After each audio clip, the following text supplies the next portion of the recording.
Hello guys, welcome back to the channel. അപ്പം എമ്പുരാൻ ഞാൻ rewatch ചെയ്തിരിക്കുകയാണ്. അപ്പോൾ അതിനെക്കുറിച്ച് പറയാമെന്ന് വിചാരിച്ചാണ് ഇന്ന് വന്നിരിക്കുന്നത്.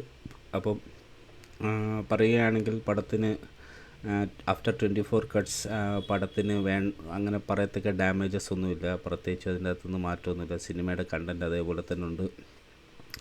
പിന്നെ പറയുകയാണെങ്കിൽ അറിയാമല്ലോ, the movie is an a master piece.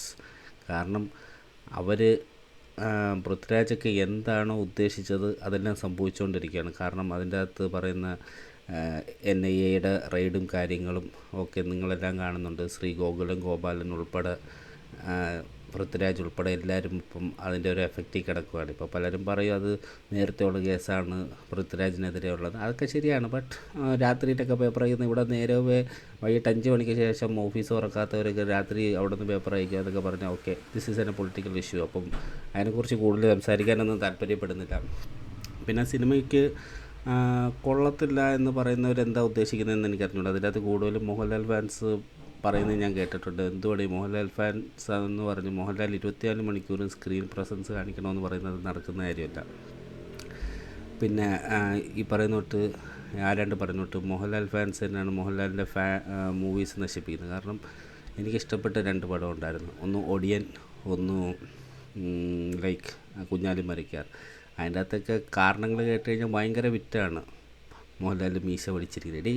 ഒരു നടൻ എന്ന നിലയിൽ ചിലപ്പോൾ മീശ പഠിക്കും, ചിലപ്പോൾ നിങ്ങൾ വിചാരിക്കുന്ന രൂപത്തിൽ വരണമെന്നില്ല.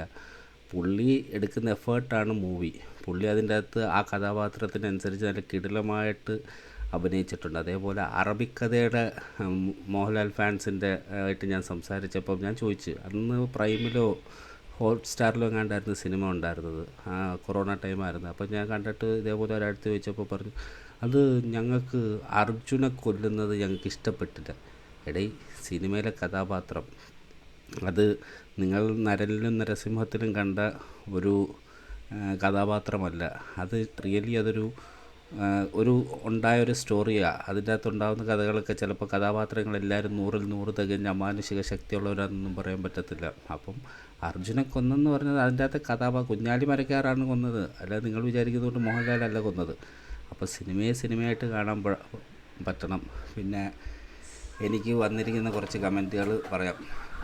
ഒന്ന്, കഴിവുണ്ടെങ്കിൽ കാണരുത്.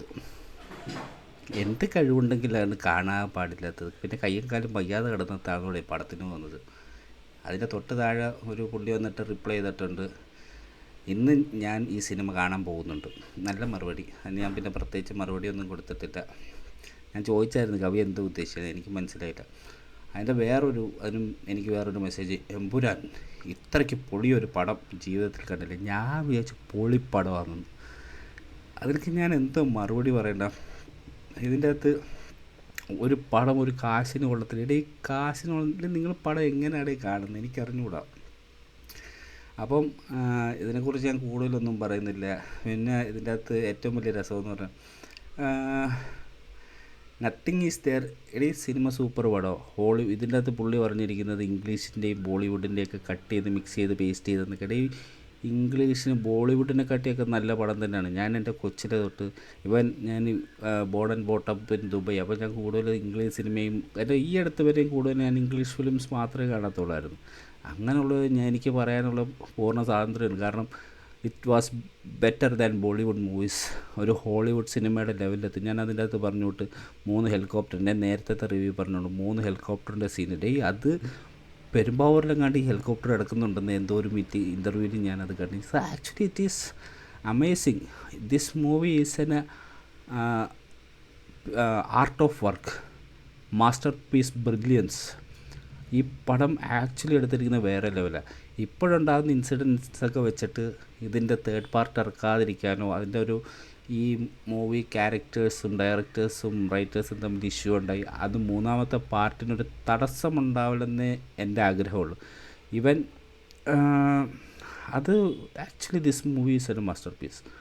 മലയാള സിനിമ കണ്ടതിൽ വെച്ച് ഏറ്റവും നല്ല മൂവിയാണെന്ന് ഞാൻ പറയത്തുള്ളൂ. ഈ ലൂസിഫറിനെക്കാട്ടിയും എനിക്കിഷ്ടപ്പെട്ട ഈ പടം തന്നെ. കാരണം ലൂസിഫർ എന്ന് പറഞ്ഞാൽ കുറച്ചും കൂടെ ക്യാരക്ടർ ഓറിയൻറ്റഡ് മോഹൻലാലിൻ്റെ കുറിച്ചുള്ള സിനിമയാണ്. ഈ സിനിമയിൽ കുറച്ചും കൂടെ പൃഥ്വിരാജിനെ ഓറിയൻറ്റ് ചെയ്തിട്ടുള്ള പൃഥ്വിരാജിൻ്റെ സ്റ്റോറീസ് പറയുന്ന സിനിമ.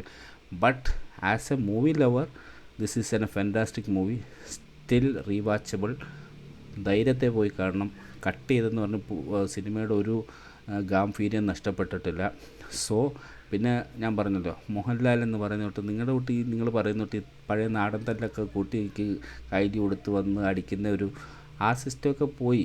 അതിൻ്റെ അകത്ത് ഓക്കെ, മോഹൻലാൽ ഫാൻസിനെ സന്തോഷിപ്പിക്കാൻ വേണ്ടി സെക്കൻഡ് ഹാഫിൽ മോഹൻലാൽ വന്ന് മുണ്ട് കുത്തി അടിക്കുന്നതൊക്കെ സീനുണ്ട്. Okay, for romanticisation guaranteed for Mohanlal fans. സത്യത്തിൽ ആ ഒരു പൊസിഷനിൽ ഞാനോ നിങ്ങളോ നിൽക്കുമെന്ന് എന്തോ പറയും, എല്ലാത്തിനെയും വെടിവെച്ചിട്ട് അല്ലെങ്കിൽ കണ്ടിച്ച് കളഞ്ഞിട്ട് ബാ നമുക്ക് പോവാം എന്നേ പറയത്തുള്ളൂ. അല്ലാതെ അവിടെ നിന്ന് കയ്യിൽ കൊടുത്ത് അടിയിട്ട് ഇടിയിടാനൊന്നും നിൽക്കത്തില്ല. അപ്പം for Mohanlal fans I am very sorry, but movie is fantastic. മോഹൻലാലിൻ്റെ അഭിനയം അടിപൊളിയാണ്. ആ ഒരു ക്യാരക്ടറിനനുസരിച്ചുള്ള അഭിനയമുണ്ട്. പിന്നെ ഫോർ റിക്യൂമിനെ പറഞ്ഞ എന്തായിരുന്നു പറഞ്ഞത്, ചൈനീസ് കുക്കിനെ കൊണ്ടുവന്ന് വല്ലപ്പോഴും പോയൊരു സിനിമയെങ്കിലും കാണറേ. വലിയ വലിയ വ്ളോഗേഴ്സൊക്കെ ആകുമ്പോൾ അതിൻ്റെ ഒരു സ്റ്റാൻഡേർഡ് കീപ്പ്. അറ്റ്ലീസ്റ്റ് റിസർച്ച് ചെയ്യും, നിങ്ങളതിനെക്കുറിച്ചൊന്ന് റിസർച്ച് ചെയ്യും. അറ്റ്ലീസ്റ്റ് ഫാസ്റ്റ് ആൻഡ് ഫ്യൂരിയസ് എന്നൊക്കെ പറയുന്ന വേൾഡ് കണ്ടുവച്ചതിൽ വെച്ച് ഏറ്റവും മികച്ച പടങ്ങളിലൊന്നായിരുന്നത്. ഓക്കെ, അതിൻ്റെ 4 കഴിഞ്ഞിട്ട് ഇറങ്ങിയ എല്ലാം ചവറാണ്, ബട്ട് അതിൻ്റെ ക്ലാസിക്കൽ ട്രയോളജി എന്ന് പറയുന്നതൊക്കെ കിടിലം പടങ്ങൾ തന്നെയായിരുന്നു. അതിനകത്ത് മ്യൂസിക് കിടിലമാണ്, അതിൻ്റെ സ്റ്റോറീസ് കിടിലമായിരുന്നു. അങ്ങനെയുള്ള ക്യാരക്ടേഴ്സ്. പിന്നെ നിഞ്ച അസാസിൻ എന്ന് പറഞ്ഞൊരു മൂവി 2008 ഇറങ്ങിയിട്ടുണ്ട്. അതൊക്കെ എന്നൊക്കെ പറഞ്ഞാൽ വയലൻസൊക്കെ മാക്സ് ലെവൽ സിനിമ. അതൊക്കെ കണ്ടെനിക്ക് ഭയങ്കരമായിട്ട് ഇഷ്ടപ്പെട്ട മൂവീസ് അതൊക്കെ. അപ്പോൾ അങ്ങനെ ഒരു ക്യാരക്ടറിന്, ഒരു കഥാപാത്രത്തിനെ കൊച്ചാക്കിയിട്ട് നിങ്ങളൊക്കെ എങ്ങനെ സംഭവമായെന്ന് എനിക്കറിയത്തില്ല. What ever, movie is fantastic, rewatchable. പിന്നെ അറിയാമല്ലോ, തീ കത്തിച്ച പടം, ഒരു രക്ഷയില്ല. പിന്നെ ചരിത്രം വീണ്ടും തുറന്നു. അത് ഏത് ലെവലോ ഏത് പൊളിറ്റിക്സോ എന്തെങ്കിലും ആയിക്കോട്ടെ, but the movie is an history. ഇതെന്നും എക്കാലത്തും എല്ലാവരും സംസാരിക്കാൻ പോകുന്നൊരു പടമായിരിക്കും. അതിപ്പോഴെങ്ങും കട്ടടകത്തുമില്ല ഈ പടത്തിനെ കുറിച്ച്. അപ്പോൾ അത് പറഞ്ഞുകൊണ്ട് ഞാൻ ഈ വീഡിയോ അവസാനിപ്പിക്കുന്നത്. വേറെ വീഡിയോ വരുന്നിടം വരെ ബൈ, സീ യു ലേറ്റർ.